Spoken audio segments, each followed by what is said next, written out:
people at all. It's a cat. I'm INFT, I think. No, actually, I have pretty good experiences with love. Like, I have good experiences. I have a tendency to never truly leave it behind. Like, everyone I've ever loved, I never really had like a solidified break. Like, they're all people who I still interact with because I never had a bad breakup, except for one.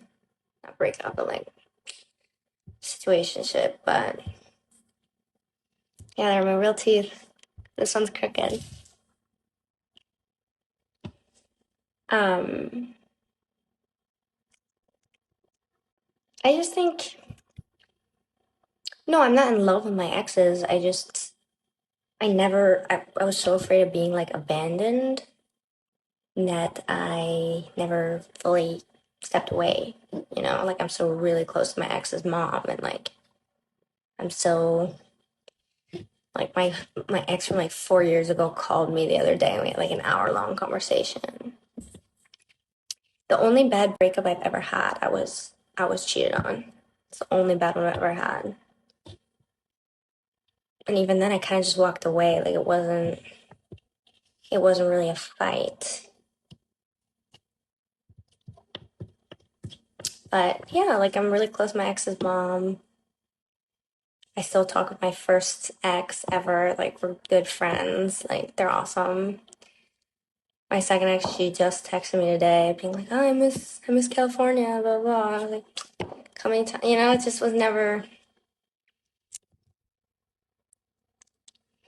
like it was all good terms, so it was hard to like walk away from. I think.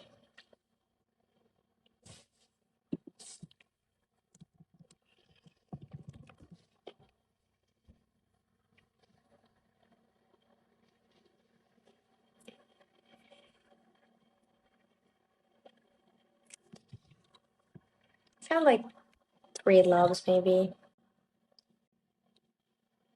but a bad one. I mean, I've never had a bad love. Like I've had a bad breakup, but I've never had a bad love. You know, like it was always great. I don't know.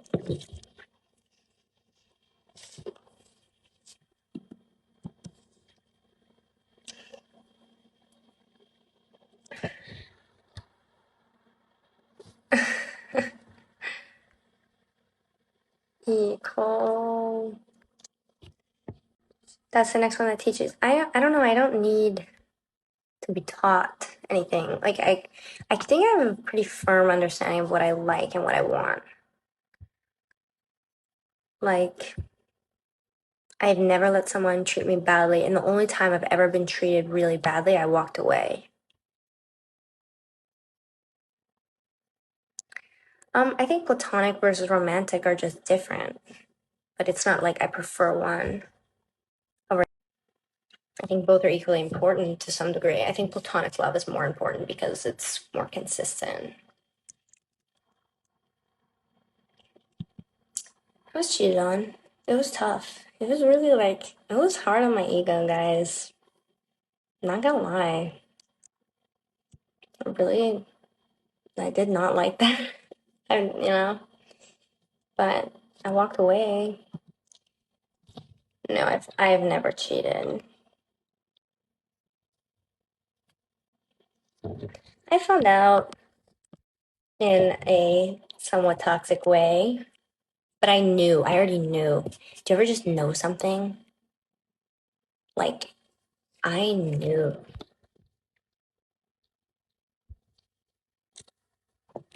Like, I knew. No one told me, but I found it. No, I found out. it was this whole thing, guys. And he was like, "What's wrong?" I was like, Nothing's wrong." And I never saw him again. Like, I like ghosted him for 2 weeks, and then he like reached out to me, and he was like, "How are you doing? Like, I think about you all the time." And I was like, "No," and that was it. And it's been a while since, so yeah, that was it. It's one of those things where like I'm a very forgiving person, but some things just really like destroy how I view people. Like, and I knew in that moment I could never forgive it. So I was like, it's over.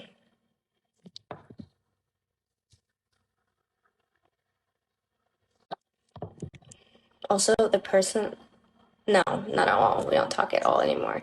The person who it was, too, well, there were like a few people who I was speculating, but the person it was really good. But whatever, like, I don't know. It took me a while, but I got over it. Like, it's what it was.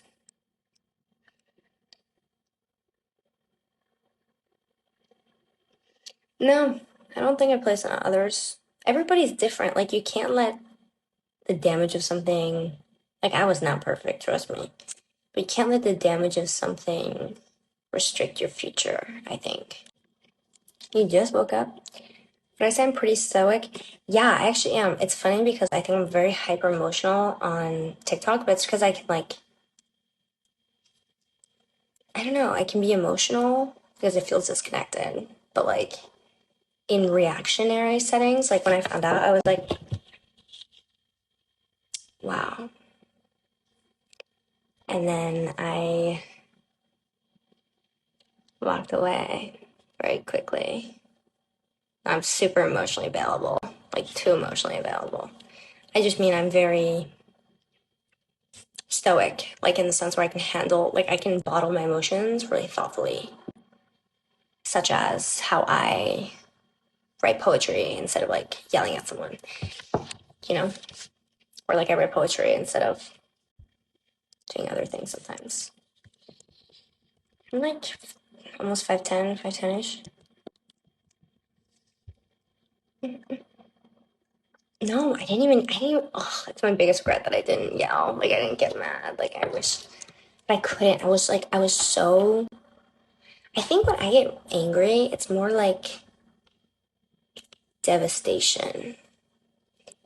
House with writer's block, um, I usually put myself in settings that I know inspire me to write. So, like a song I really love, um, a time in my life that I can think of, reading other writing that I've done and just building off of it. Like sometimes if I have really bad writer's block, I'll go through like old poems I wrote and then I'll add to them or like I'll create a new part of them or edit them. 2 days in college, I haven't, but I'll listen to it.